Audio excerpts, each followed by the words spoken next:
My package from AQUADECOR has just arrived, and it's going to transform this tank from average to mesmerizing. I ordered 15 model D3 standing logs, and from what I've seen from other tanks, they are unbelievably realistic. So now I'm going to go down to the post office and pick this thing up. Here we go. Okay, the reason I have to pick these things up from the post office is because no one in my city is currently getting mail delivered. I mean, nobody. So I have to come in, figure out which huge line to get into, and then wait somewhat patiently to discover if they can find at least some of my mail-in packages. I waited 45 minutes.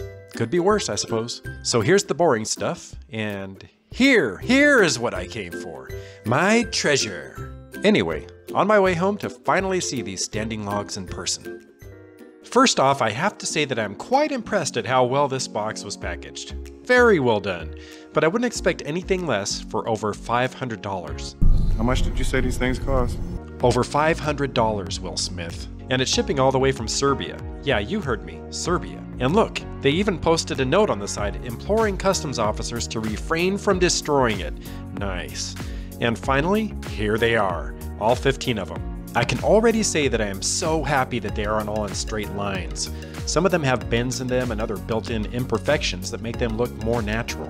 It's hard to tell how great they look in all this plastic, so what do you say we unwrap a few?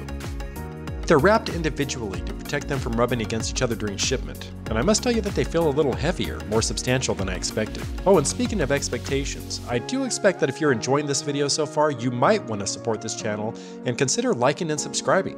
It really helps out. You see, I wasn't joking about all that wrap they used on these. The logs range from around 3 to 5 inches in diameter, I would say, and I had them cut to 23 inches to fit my 24-inch high acrylic aquarium. You can have yours cut to any height you desire. Here you can see all the realistic, natural details they put into these. These are all custom handmade, and you apparently won't ever get 2 exact replicas. They're hollow, so if you need to weigh them down, you can fill them with pebbles or stones, but there are smaller holes on the bottom, so I wouldn't recommend weighing them down with sand, because it'll just pour out. What's your trick or hack for keeping various types of aquarium decor in place? Share it in the comments so we can all learn from your own experience. As you can see, I've taped off an area of my kitchen counter to my aquarium's footprint, which is 2 by 2 by 6. My plan is to place each log in this space, trying to imagine what it will look like in the tank before I actually place them in there. I'm doing this for 2 reasons. First, it'll save time if I'm not shuffling the logs around too much as I'm placing them in the tank. Since I'll have a pretty good idea of how I want them from my countertop practice, I should be able to get them pretty close to where I need them in the tank. I know things could change once they're actually in the tank and I see what they really look like. Second, the more quickly I can get this done, the less stress my poor angelfish and red-headed topahos will have to endure. I'll tell you right now, I didn't expect it to stress them out as much as it apparently did, and I'll get to that later. I've seen some tanks with just a few standing logs in them, and that's okay, but I want to have a more heavily wooded appearance in my tank, so I'll be using all 15 logs. And that should do it. I'm liking what I see. I wanted it more densely populated with logs on the outsides of the tank, leaving a bit of a clearing in the middle. I'm just removing the 2 lids on my 180-gallon tank. Out with the old, in with the new. Anytime a giant hand is coming at you, you're gonna freak out at least a little bit. I am tired of these jokes about my giant hand. So I'm trying to be as careful as I can to make slow, smooth movements as I remove and introduce decor. But this large piece of driftwood is going to cause a high level of anxiety with these guys no matter what I do. And you know, I'll miss this driftwood centerpiece. I won't miss the tannins it was releasing, though, even though I soaked it in extremely hot water for several weeks. It was clouding up the water, and I really enjoy my crystal clear water, so that was hard for me to accept. I found myself actually trying not to look at it at times because it bothered me so much, and that shouldn't happen.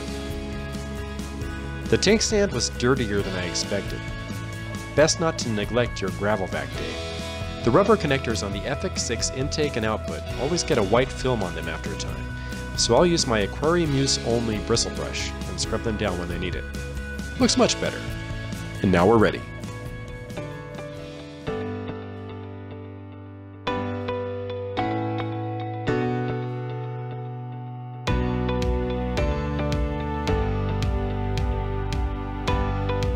I meant to order these at just the right height to allow me to adhere small pieces of 1/8 inch acrylic to the bottom as an anchor, but it turned out that the logs actually press against the top of the tank, which keeps them in place.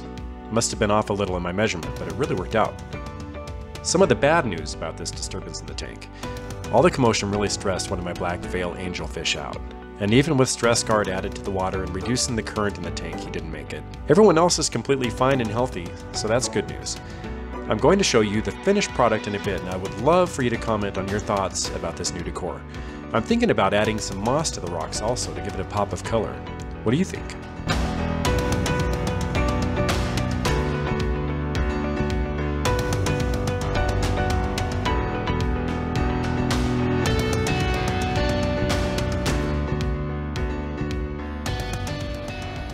Here's the tank immediately after adding the logs. And here it is several days afterward. I can't tell you in words how blown away I am by how this looks. I love all the vertical, realistic logs, plus I have a 4-foot light on the tank which creates a vignette. I know not everyone loves that look, but I really do. And as a bonus, I have crystal clear water without the driftwood. I'm sure there was a slight shift in pH from the removal of that centerpiece, but I didn't want to go chasing after the old pH. By the way, I ordered some new rocks from AQUADECOR for the African cichlid tank, and I hear they're ready to ship, so look out for that video. Check out this video on how you can get crystal clear water in your aquarium. Thanks for watching. I'll catch you next time.